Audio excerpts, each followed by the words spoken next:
Hello दोस्तों, स्वागत है आपका आपके अपने यूट्यूब चैनल ग्रामर मेनिया में।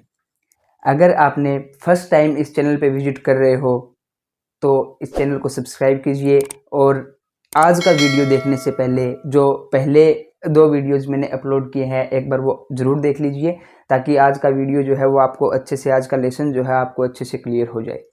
और इस वीडियो को आप ज़्यादा से ज़्यादा स्टूडेंट्स के पास पहुंचाने की मदद करें, ताकि ज़्यादा से ज़्यादा स्टूडेंट्स जो है वो English grammar basic to advance जो है, या ग्रामर के बिल्कुल बेसिक पॉइंट्स जहां पे स्टूडेंट्स बहुत ज़्यादा एरर करते हैं उनको कवर अप कर सके, उनको सीख सके।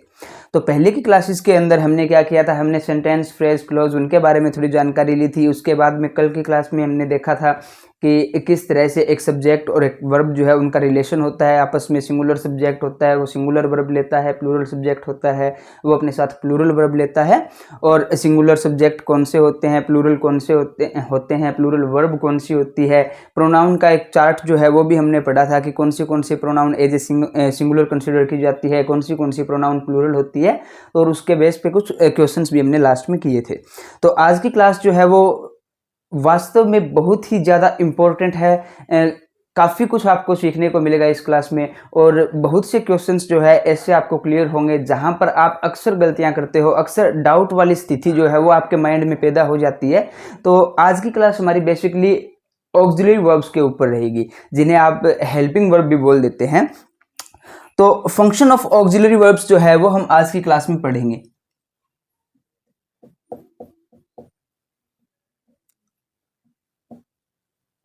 ऑक्सिलरी वर्ब्स, तो ऑक्सिलरी वर्ब्स होती है इंग्लिश ग्रामर के अंदर total number of auxiliary verbs जो होती है, ऑक्सिलरी वर्ब्स की संख्या जो होती है वो टोटल 24 होती है।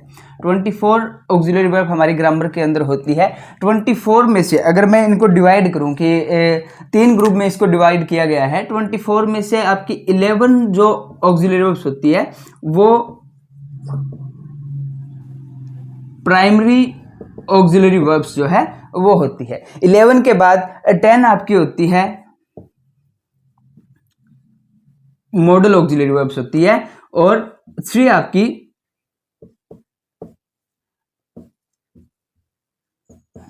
सेमी मॉडल्स, जो मॉडल का भी वर्क कर लेती है और मेन वर्ब का फंक्शन भी कई सेंटेंसेस के अंदर कर लेती है। तो टोटल आपकी 11, 10 एंड 3 ये मिलाकर के टोटल आपकी 24 ऑक्सिलरी वर्ब्स जो है इंग्लिश ग्रामर के अंदर होती है। अभी मैं आपको आज की क्लास में हम एक बार मॉडल ऑक्सिलरी वर्ब नहीं पढ़ेंगे, सेमी मॉडल्स जो है वो नहीं पढ़ेंगे। आज की क्लास में प्राइमरी ऑक्सिलरी वर्ब जो है ये हम पढ़ेंगे, जिनका बहुत ही ज़्यादा महत्व होता है, बहुत ही ज़्यादा इंपॉर्टेंस होती है जब हम टेंस टॉपिक पढ़ते हैं, जब हम वॉइस टॉपिक पढ़ते हैं, या फिर हम नरेशन टॉपिक पढ़ते हैं। तो ये प्राइमरी ऑक्सिलरी वर्ब्स किस तरीके से एक सेंटेंस के अंदर यूज की जाती है, क्या इनका फंक्शन रहता है, और भी बहुत से क्वेश्चंस, जैसे कि अगर ये हेल्पिंग वर्ब का फंक्शन कर रही है या फिर मेन वर्ब का फंक्शन कर रही है, अगर मेन वर्ब बनेगी तो कौन सी मेन वर्ब बनेगी, टेंस वो कौन सा होगा, सिंपल प्रेजेंट होगा या सिंपल पास्ट होगा या पास्ट कॉन्टिन्यूअस होगा। तो ऐसे बहुत से क्वेश्चंस जो है हम आज की क्लास के अंदर कवर अप करने वाले हैं। तो जैसा कि हमने देखा, इंग्लिश ग्रामर के अंदर ऑक्सिलरी वर्ब्स होती है, उनकी संख्या जो है वो 24 होती है, और प्राइमरी ऑक्सिलरी वर्ब होती है वो 11 होती है। तो हम प्राइमरी ऑक्सिलरी वर्ब कौन सी होती है, उनका क्या क्या फंक्शन होता है, वो डिटेल में अभी हम पढ़ेंगे। इसके साथ ही आपको कोई डाउट ना हो, मैं एक रेगुलर वर्ब भी इसके अंदर डाल देता हूँ। जैसे कि वर्ब की हम टोटल यहाँ पर पढ़ने वाले हैं 5 फॉर्म्स।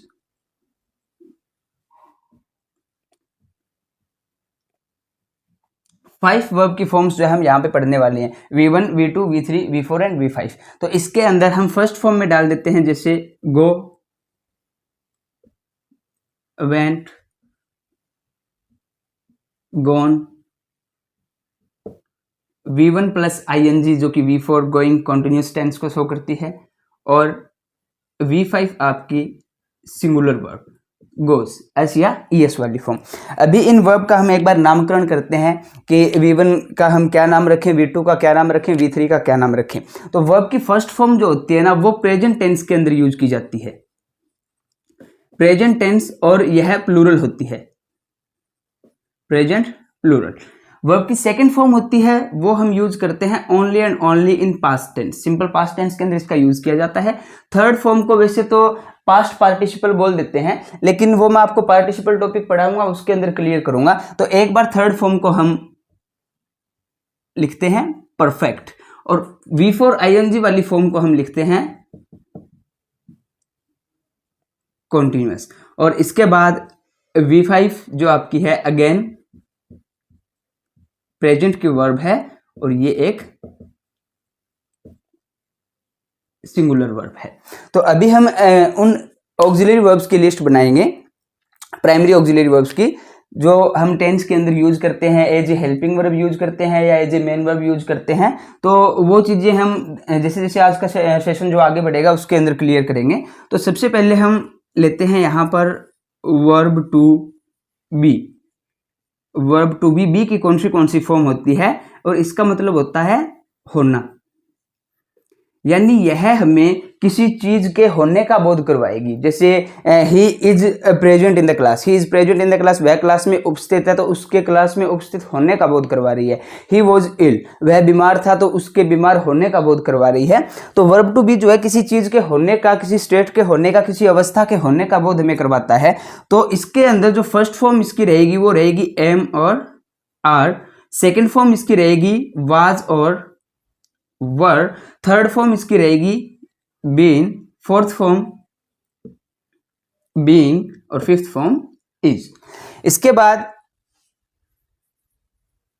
Verb to do. तो वर्ब टू डू है वो करना, कोई किसी काम के करने का बोध हमें करवाती है। ठीक है, वर्ब टू डू जो है वो किसी काम के करने का बोध हमें करवाएगी। इसकी फर्स्ट फॉर्म होती है do, did, third form done, fourth form doing, and fifth form is does. इसके बाद लास्ट जो है वो आती है verb to have. Verb to have जो है वो रखना का बोध हमें करवाएगी। वर्ब टू हैव जो है वो रखना का, यानी पोजेशन जो है ना, अधिकार जो है वो वर्ब टू हैव हमें दिखाएगी। किसी का किसी चीज के ऊपर अधिकार होना, जैसे आई हैव ए पेन, तो मेरे पास एक पेन है, पोजेशन जो है वो दिखा रही है। वर्ब टू हैव जो है वो रखना का एहसास करवाती है। तो इसके अंदर फर्स्ट फॉर्म जो है वो है have, second form is had, third form is again had, fourth form is having, and last has. तो आप सभी नोटिस करना, जैसे कि हमने सिंगुलर वर्ब पढ़ा था, सिंगुलर वर्ब के हमने क्या पढ़ा था कि वो वर्ब सिंगुलर होती है जिसके साथ एस या ईएस लगा देते हैं। तो एग्जैक्ट वही चीज आपको यहाँ पर देखने को मिलेगी, जैसा कि जिन सभी वर्ब के लास्ट में एस या ईएस है वो सारी वर्ब हमने सिंगुलर वर्ब के अंदर रखी है। तो इसका मतलब ये हुआ कि जो सिंगुलर सब्जेक्ट्स होते हैं उनके साथ हम इनका प्रयोग करेंगे। जैसे ही गोज का प्रयोग करेंगे वैसे ही इज का प्रयोग होगा, ही डज का प्रयोग होगा, ही हैज का प्रयोग होगा। या किसी का नाम भी अगर लेते हैं तो Mohan is a good boy, Mohan does this work, Mohan has a car, और मोहन गोज टू स्कूल, यानी सिंगुलर सब्जेक्ट के साथ हम सिंगुलर ऑक्सिलरी वर्ब जो है उसका प्रयोग करेंगे। तो इसके बाद क्वेश्चन आता है कि सर आपने तो काफ़ी सारी वर्ब जो है हमें लिखवा दी है, जबकि प्राइमरी ऑक्सिलरी वर्ब जो है वो सिर्फ 11 होती है। तो इनमें से कौन सी ऑक्सिलरी वर्ब्स जो है प्राइमरी ऑक्सिलरी वर्ब का फंक्शन करेगी। तो यहाँ पर अगर हम देखें, मैं इनको सभी को बॉक्स के अंदर बंद कर देता हूँ, जो आपकी प्राइमरी ऑक्सिलरी वर्ब जो है।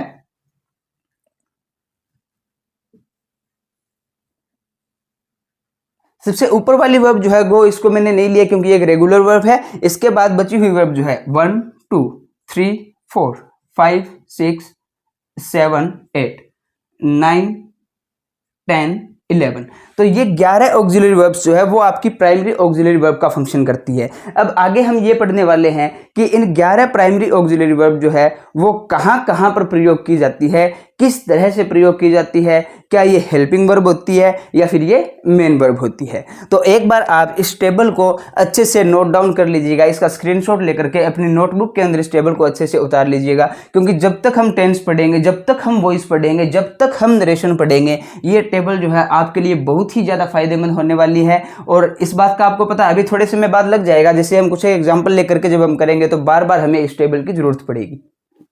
तो जैसा कि मैंने आपको प्राइमरी ऑक्सिलरी वर्ब की एक टेबल बताई है, वो आपको टेबल अच्छे से याद कर लेनी है, और उसके ऊपर जो नामकरण हमने किया है कि कौन सी V1 कौन सी होती है, V2 कौन सी होती है, V3 कौन सी होती है, वो आप अच्छे से पढ़ लोगे।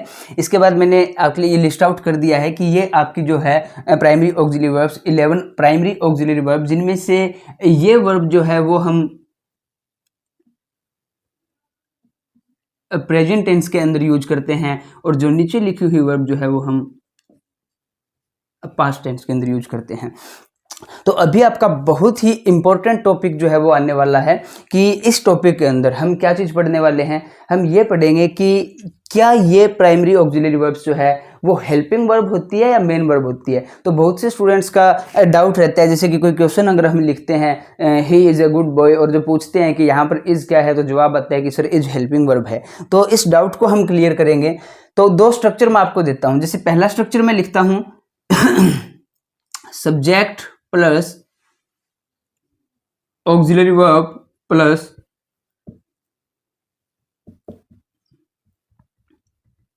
Main verb plus other words. तो पहले आपका सब्जेक्ट रहेगा, उसके बाद आपकी ऑक्सिलरी वर्ब, इसके बाद मेन वर्ब, इसके बाद अदर वर्ड्स। तो अभी क्वेश्चन ये आता है कि सर आपने 5 वर्ब हमें बताई है, इन 5 वर्ब में से ये मेन वर्ब जो है वो कौन सी मेन वर्ब होगी। तो इन 5 वर्ब में से ये मेन वर्ब जो है वो या तो वर्ब की थर्ड फॉर्म रहेगी आपकी, या वर्ब की फोर्थ फॉर्म रहेगी, आईएनजी वाली फॉर्म रहेगी। तो कहने का सीधा सा मतलब ये रहा कि आप जब कोई सेंटेंस लिखते हो और अगर आप उसमें वर्ब की थर्ड फॉर्म का प्रयोग कर रहे हो या उसमें आप वर्ब की आईएनजी वाली फॉर्म का प्रयोग कर रहे हो, तो वो दोनों ही वर्ब हमेशा ही किसी न किसी ऑक्सिलरी वर्ब के साथ आएगी। यानी उससे पहले हम इज, एम, आर, वॉज, वर या हैज, हैव, हैड का प्रयोग जरूर करेंगे। तो इन दैट केस क्या होगा कि अगर मेन वर्ब हमारी वर्ब की थर्ड फॉर्म जो है या वर्ब की आईएनजी वाली फॉर्म है, उसके साथ अगर कोई ऑक्सिलरी वर्ब हम यूज कर रहे हैं, तो वह ऑक्सिलरी वहां पर हेल्पिंग वर्ब का काम करेगी, हेल्पिंग वर्ब का काम करेगी, और इसका कोई भी किसी भी तरह का अर्थ जो है नहीं निकलेगा, ये पूर्ण रूप से मीनिंगलेस होगी। यानी इसकी कोई भी हिंदी सेंटेंस के अंदर नहीं बनेगी। रीजन साफ सा है कि अगर हमारे पास मुख्य क्रिया जो है, मेन वर्ब जो है, जो हमारे पास प्रेजेंट है, और ये एक हेल्पिंग वर्ब है, एक सर्वेंट का काम कर रही है, एक नौकर का काम कर रही है, एक हेल्पर का काम कर रही है, तो यहाँ पर हम इसको ज़्यादा अहमियत नहीं देंगे, इसको ज़्यादा वैल्यू नहीं देंगे। और वर्ब की थर्ड फॉर्म और वर्ब की आईएनजी वाली फॉर्म जो है वो ऐसी वर्ब है जो वर्ब का अगर काम करवाना है, मैं ये नहीं कह रहा कि कभी भी थर्ड फॉर्म जो है वो इसके बिना नहीं आएगी, हेल्पिंग वर्ब के बिना, आईएनजी वाली फॉर्म जो है वो हेल्पिंग वर्ब के बिना नहीं आएगी, लेकिन वर्ब के रूप में अगर इसे हमें काम करवाना है, कोई टास्क जो है, कोई काम होता हुआ हमें दिखाना है, कोई एक्शन हमें शो करना है और वर्ब के रूप में इनका प्रयोग करना है, तो ये हमेशा किसके साथ आएगी, ऑक्सिलरी वर्ब के साथ आएगी, और वहां पर वो ऑक्सिलरी वर्ब जो है वो हेल्पिंग वर्ब का काम करेगी। तो अगर हमें देखें एग्जाम्पल अगर हम लिखें, जैसे he gone to school, he gone to school। तो ये एग्जाम्पल हमने लिखा, सब्जेक्ट हमारा आया हुआ है, वर्ब की थर्ड फॉर्म यहाँ पे आई है, अदर वर्ड्स यहाँ पे आए हुए हैं। तो यहाँ पर हमने वर्ब की थर्ड फॉर्म का प्रयोग किया है, और ऊपर हमने स्टेटमेंट जो दी है, ऊपर हमने जो एक स्ट्रक्चर जो लिखा है उसमें साफ साफ लिखा है कि वर्ब की थर्ड फॉर्म जो है वो हमेशा ही किसी न किसी हेल्पिंग वर्ब के साथ आएगी। तो ये सेंटेंस हमारा बिल्कुल गलत जाता है। तो सही सेंटेंस जो है वो क्या होगा, इसके साथ हम he has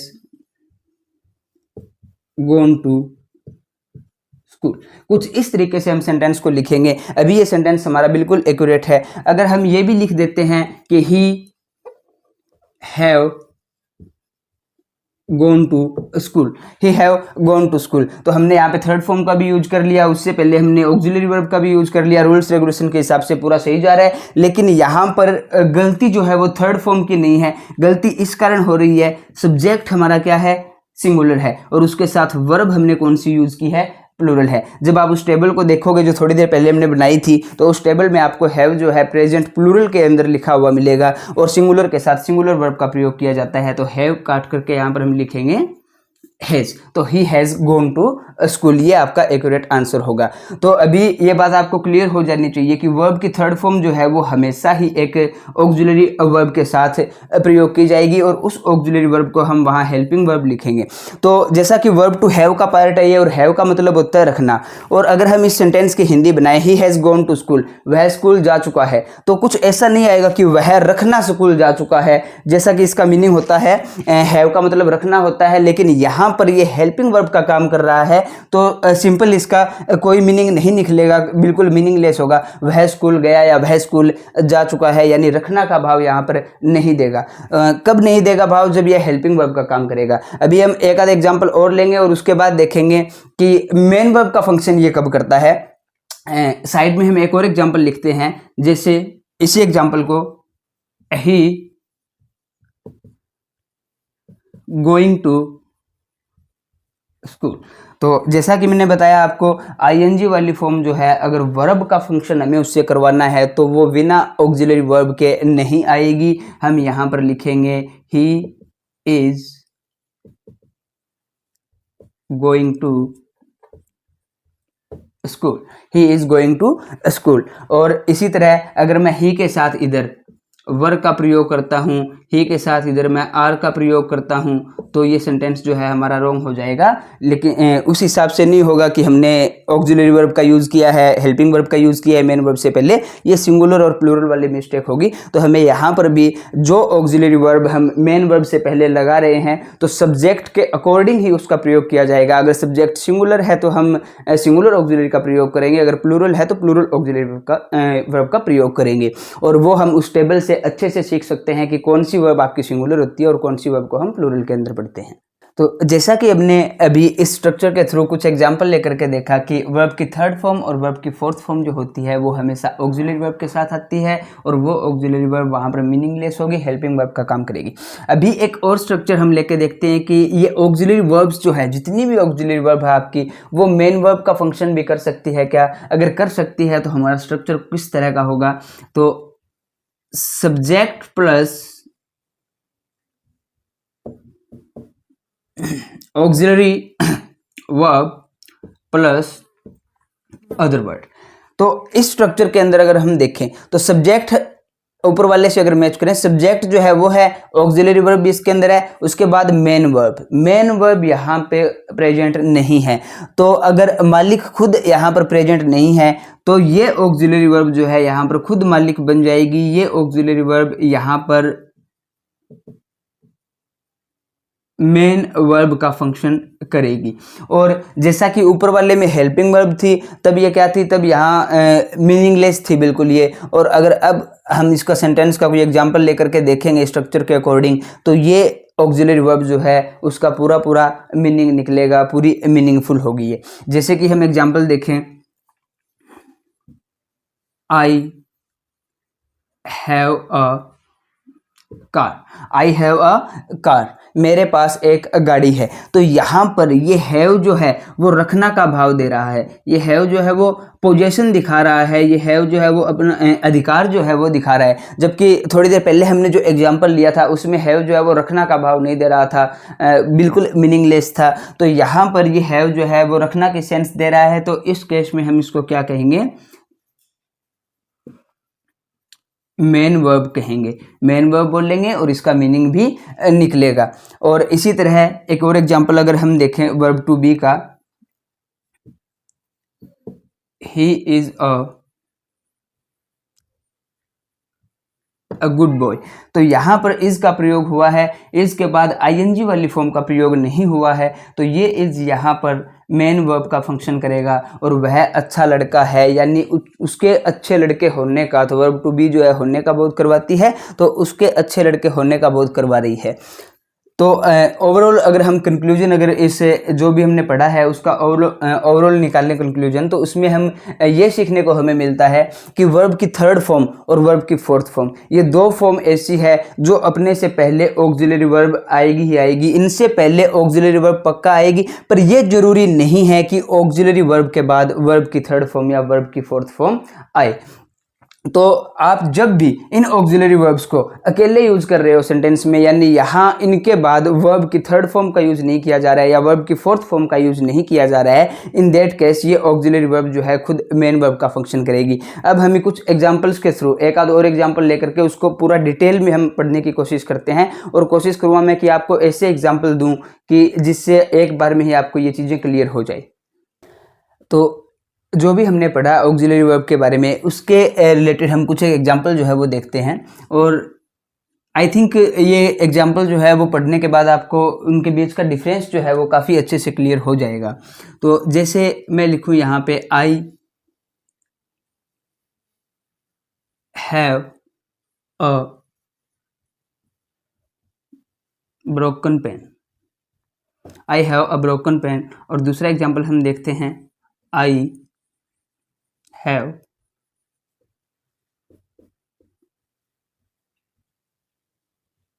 broken a pen. तो ऊपर वाले सेंटेंस में अगर हम देखें तो सबसे पहले अगर हम क्वेश्चन करें कि कौन सा टेंस है, तो लगभग बच्चे जो है वो आंसर करते हैं कि sir this sentence is present perfect tense, क्योंकि वर्ब की थर्ड फॉर्म यहाँ पे दिख रही है। और लगभग बच्चों का यही रहता है, जहाँ पर हैज हैव हैड दिखता है वो परफेक्ट ही सोचते हैं कि हैज हैव का प्रयोग हुआ है तो ऑब्वियस सी बात है कि ये प्रेजेंट परफेक्ट होगा, हैड का यूज हुआ है तो पास्ट परफेक्ट होगा। लेकिन ऐसा बिल्कुल नहीं है। I have a broken pen और I have broken a pen, दोनों सेंटेंस अगर हम देखें तो जैसा कि हमने पढ़ा, वर्ब की थर्ड फॉर्म अगर आपको उसको एज ए वर्ब फंक्शन करवाना है, वर्ब के रूप में काम करवाना है, तो उससे पहले ऑक्सिलरी वर्ब जो है वो होनी चाहिए। तो यहाँ पर हम देखेंगे कि क्या थर्ड फॉर्म से पहले ऑक्सिलरी वर्ब का प्रयोग हुआ है, तो हाँ बिल्कुल हुआ है। ये ऑक्सिलरी वर्ब यहाँ पर हेल्पिंग वर्ब का काम करेगी और इसकी हिंदी जो है वो कुछ इस तरह से बनेगी कि मैंने एक पेन तोड़ दिया, I have broken a pen, या मैं एक पेन तोड़ चुका हूँ, यानी टास्क जो है वो कंप्लीट कर चुका हूँ। I have a broken pen, इसकी हिंदी जो है वो कुछ इस तरह से रहेगी कि मेरे पास एक टूटा हुआ पेन है, मेरे पास एक टूटा हुआ पेन है। तो यहाँ पर ब्रोकन से पहले अगर हम कहें कि क्या कोई ऑक्सिलरी वर्ब का प्रयोग हुआ है, तो ब्रोकन से जस्ट पहले कोई ऑक्सिलरी वर्ब का प्रयोग नहीं हुआ है। यहाँ पर बीच में एक आर्टिकल आ जाता है और यहाँ पर इस को हमने यहाँ पे लगाया है। तो ब्रोकन से पहले कोई भी ऑक्सिलरी वर्ब का प्रयोग नहीं हुआ है। इसका मतलब ये ब्रोकन यहाँ पर वर्ब का फंक्शन नहीं कर रहा है। मैंने आपको पहले भी बताया कि जब थर्ड फॉर्म से आपको वर्ब का फंक्शन करवाना है तो उससे पहले आपको ऑक्सिलरी वर्ब का प्रयोग करना होगा। अगर नहीं कर रहे हो, इन दैट केस वो वर्ब का काम नहीं करेगा। अभी यहाँ पर ये पेन जो है, इसकी खासियत क्या थी, ये टूटा हुआ था, तो ये वर्ब की थर्ड फॉर्म जो है यहाँ पर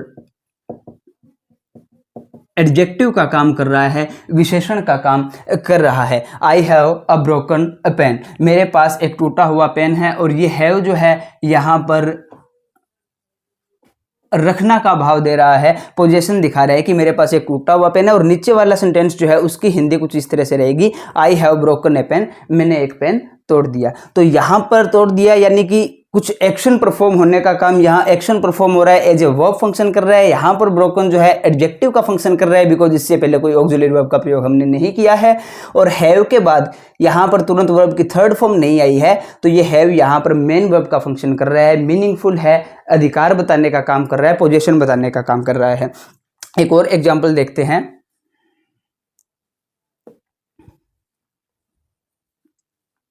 Rohan was dancing in the party, Rohan was dancing in the party। और I saw a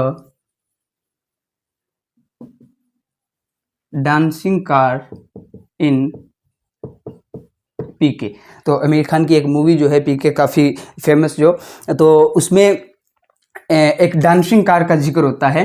तो ऊपर वाला सेंटेंस अगर हम देखें तो डांसिंग जो है, Rohan was dancing in the party, तो डांसिंग से पहले क्या हमने ऑक्सिलरी वर्ब का प्रयोग किया है, तो हाँ हमने ऑक्सिलरी वर्ब का प्रयोग किया है। यहाँ पर ये ऑक्सिलरी वर्ब जो है वो किसका फंक्शन करेगी, हेल्पिंग वर्ब का फंक्शन करेगी। ठीक है, Rohan was dancing in the party, Rohan जो है वो पार्टी में डांस कर रहा था। और नीचे वाला सेंटेंस अगर हम देखें, आई सा अ डांसिंग कार इन पीके, तो यहाँ पर आई हमारा सब्जेक्ट है, यहाँ पर ये हमारी मेन वर्ब का फंक्शन कर रही है, मेन वर्ब। और इसके बाद एक वर्ड हमने यूज किया है डांसिंग। डांसिंग वर्ड जो है इससे पहले किसी भी तरह की ऑक्सिलरी वर्ब का प्रयोग नहीं किया गया है, तो इसका मतलब यहाँ पर ये वर्ब का फंक्शन नहीं कर रहा है। यहाँ पर एक कार जो थी उसकी विशेषता ये बता रहा है, डांसिंग कार, तो डांसिंग कार यानी कार की विशेषता ये बता रहा है, तो ये भी यहाँ पर किसका काम कर रहा है, एडजेक्टिव का फंक्शन कर रहा है। जो नाउन या प्रोनाउन की विशेषता बताते हैं उनको एडजेक्टिव बोला जाता है। तो मैंने पीके मूवी के अंदर एक डांसिंग कार देखी, तो उस गाड़ी की विशेषता जो है वो ये थी कि वो नाच रही थी, और आई सॉ, मैंने देखा, यहाँ पर ये मेन वर्ब का फंक्शन कर रही है। तो इसके अंदर हमारी ये दोनों चीज़ें जो है बिल्कुल क्लियर हो जाती है कि वर्ब की थर्ड फॉर्म और वर्ब की आईएनजी वाली फॉर्म जो है, जब हम इनका प्रयोग बिना किसी ऑक्सिलरी वर्ब के करेंगे तो यहाँ पर ये वर्ब का फंक्शन नहीं करेगी, ये एज ए एडजेक्टिव यूज हो सकती है। और एक और पॉसिबिलिटी यहाँ पर आईएनजी वाली फॉर्म की होती है, वो हम आगे की क्लास में डिस्कस करेंगे। तो स्टूडेंट्स, आई होप कि आपको ये डाउट जो है, ये चीज़ें जो है वो अच्छे से क्लियर हो गई होगी कि सबसे पहले तो क्वेश्चन जो था कि प्राइमरी ऑक्सिलरी वर्ब्स जो है वो कौन सी होती है। इसके बाद प्राइमरी ऑक्सिलरी वर्ब एक सेंटेंस के अंदर कैसे यूज़ की जाती है, कब वो हेल्पिंग वर्ब का काम करेगी, कब वो मेन वर्ब का काम करेगी। यानी कि वो एक सेंटेंस के अंदर जब अकेले यूज होगी, वो थर्ड और फोर्थ फॉर्म का यूज उनके साथ नहीं होगा, तब वहाँ पर वो मेन वर्ब का फंक्शन करेगी, मीनिंगफुल होगी। लेकिन जब वर्ब की आईएनजी वाली फॉर्म और वर्ब की थर्ड फॉर्म के साथ जब उनको प्रयोग किया जाएगा तो वो जो ऑक्सिलरी वर्ब जो है वो आपका हेल्पिंग वर्ब का फंक्शन करने लगेगी, और मेन वर्ब आपकी वर्ब की थर्ड फॉर्म और आईएनजी वाली फॉर्म रहेगी। दूसरा एक केस मैंने ये बताया था कि थर्ड फॉर्म और फोर्थ फॉर्म जो है वो विदाउट ऑक्सिलरी वर्ब के भी प्रयोग की जा सकती है, लेकिन जब ऐसा होगा तो वहाँ पर वो वर्ब का फंक्शन नहीं करेगी, वहाँ पर वो या तो एडजेक्टिव का फंक्शन करेगी, या फिर एक और पॉसिबिलिटी जो मैंने बताई थी, जिरंड का प्रयोग जो है होता है जब आईएनजी वाली फॉर्म जो है एक नाउन का काम करने लगे किसी सेंटेंस के अंदर। तो इससे रिलेटेड जो है नेक्स्ट क्लास आप बिल्कुल भी मिस मत करना। इससे रिलेटेड हम बहुत सारे क्वेश्चंस जो है उस क्लास में करने वाले हैं। ऐसे बहुत से एग्जांपल हम करेंगे जहां पर हमें ये जानने को मिलेगा कि कहां पर ये मेन वर्ब का काम कर रही है, कहां पर ये हेल्पिंग वर्ब का काम कर रही है। अभी तक हमने ये नहीं जाना कि अगर ये मेन वर्ब बन रही है तो ये कौन सा टेंस बनेगी, अगर मेन वर्ब बन रही है तो ये कौन सी मेन वर्ब बन सकती है उन 5 में से। इन सेंटेंस का नेगेटिव कैसे बनाया जाएगा, इन सेंटेंस का इंटेरोगेटिव कैसे बनाया जाएगा, बहुत कुछ है जानने के लिए। तो नेक्स्ट क्लास को आप बिल्कुल भी मिस मत कीजिएगा। तो अगर आपको ये वीडियो अच्छा लगा हो, अगर आपके लिए ये वीडियो हेल्पफुल रहा हो, तो आप सभी फ्रेंड्स के साथ, सभी स्टूडेंट्स के पास जो पढ़ने के इच्छुक है, जो ग्रामर को सीखना चाहते हैं, उनके साथ इस वीडियो को ज़्यादा से ज़्यादा शेयर कीजिए, और इस चैनल को ग्रामर मेनिया को सब्सक्राइब कीजिए, और लगातार कंटिन्यू मेरे साथ बने रहिए और सीखते रहिए। धन्यवाद।